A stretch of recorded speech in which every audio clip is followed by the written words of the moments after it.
When the Kansas City Chiefs and Philadelphia Eagles meet tomorrow in Super Bowl 59, it will be the 8th time the NFL's ultimate game is played in New Orleans Superdome, the most of any venue. While providing pro football with its biggest stage, the Superdome is also one of the oldest stadiums in the NFL.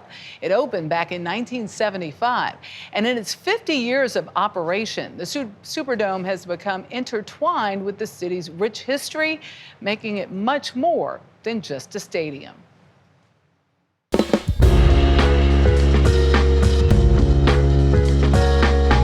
For half a century, it's hosted presidential conventions, star-studded concerts, Mardi Gras balls, and more Super Bowls than any other venue. And no wonder. It's the Superdome. We have 3 of these grand atrium lobbies now. Jazzed up to the tune of a $500 million renovation. What made this renovation very complicated is it had to be done over 4 NFL seasons. Final touches were underway for Super Bowl 59 when we visited last month. The concourses are probably twice as wide as they were before. Doug Thornton has run the Superdome for nearly 30 years. His company manages 6 other NFL stadiums across the country, but none with the impact of this one. It literally put New Orleans on the map immediately when it was built as a sports destination and a convention destination. And all the hotels, the leisure travel that we have today that has been created was a result of this building being placed in the location that it is today. Would you say from its start, the Superdome saved downtown New Orleans? Oh, absolutely. There's no question about it. Clancy Dubose was a cub reporter for the Times-Picayune when ground broke on the $165 million project in 1971. Back then, this was all scrappy, crappy railroad yards, probably stock yards, but all of these buildings, other than City Hall, every tall building you see would not be here without the Superdome. Transforming the landscape of a racially divided town dependent on the oil and gas industry was the brainchild of Saints owner Dave Dixon and Louisiana Governor John McKithen.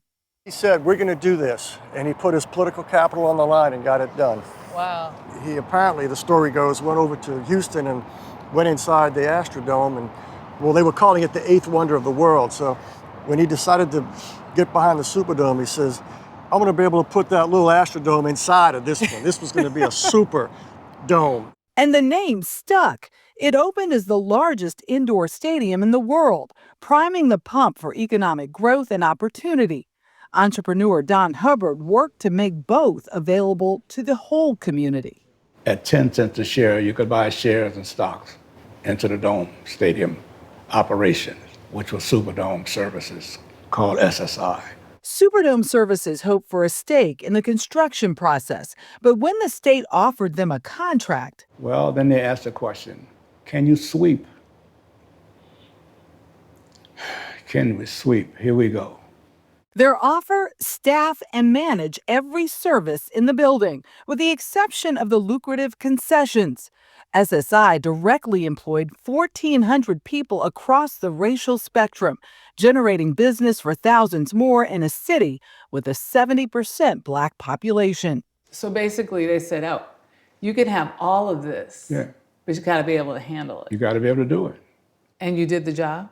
Not only did we do the job, we do the job in spite of the ones who did not want us to be successful.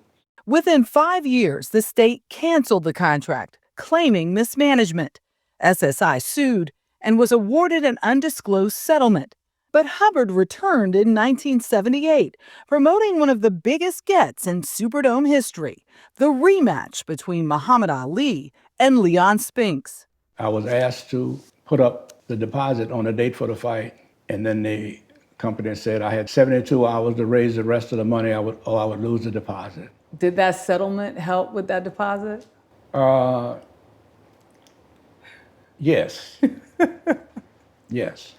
What did the city lose by not having greater participation in what you describe as this economic opportunity that the Superdome was? An opportunity to bring people to the table who had no hopes of finding nothing else to do. Hello.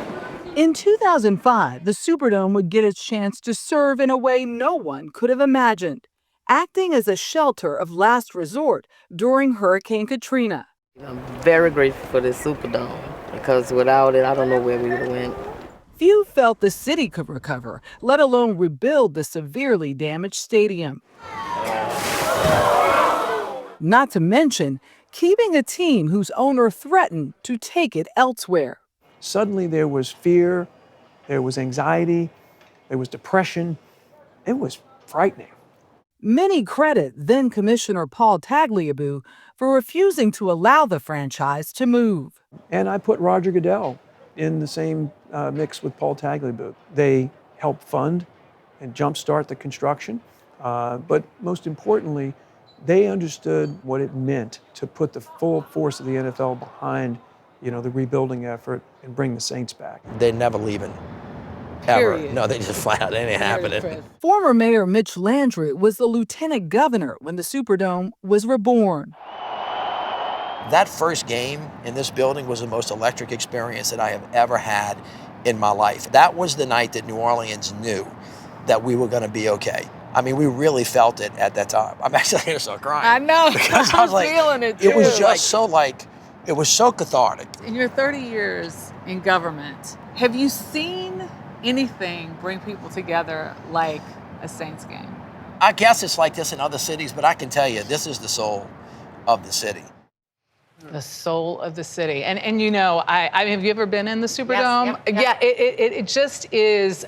It's a marvel when you think of the concrete and steel and how they've been able to reconfigure it. Doug Thornton says it has at least another 20 years of life in it. Eventually, maybe then they'll need to take it down and rebuild. But think about that. They have continuously poured money in so that, and by the way, they get a lot of their money from hospitality taxes, and the team pays for about a third of the rebuild. So it's good stuff all around. Great piece and hopefully a great game there Yeah. tomorrow.